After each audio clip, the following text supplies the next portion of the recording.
Petrol का असली price 50 to 60 rupees है, लेकिन फिर भी हम 100 रुपये क्यों पे कर रहे हैं?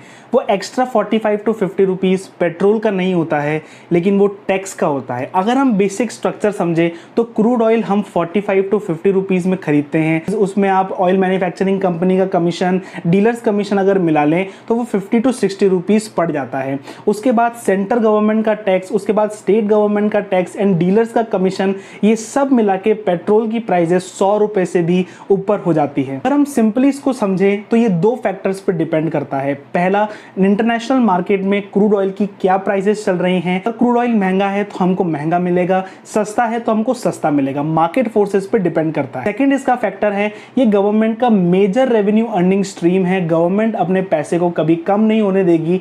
अगर मार्केट में क्रूड ऑयल की प्राइसेस कम है लेकिन फिर भी वही रेट्स यहाँ पे चलेगी, क्योंकि गवर्नमेंट को अपना फिस्कल डेफिसिट कम करना होता है, अपनी बोरोइंग्स लायबिलिटी कम करनी होती है। इसलिए जब पेट्रोल की प्राइस बढ़ती है तो ट्रांसपोर्टेशन इंक्रीज हो जाता है, कंपनीज अपनी रेट्स बढ़ा देती हैं एंड इसका सीधा असर हमारी पॉकेट्स पे पड़ता है एंड इसी को हम कहते हैं इन्फ्लेशन। क्या आपको पता है कि 1947 में इंडिया में पेट्रोल की प्राइस क्या थी? अगर नहीं तो do check out the pin comment.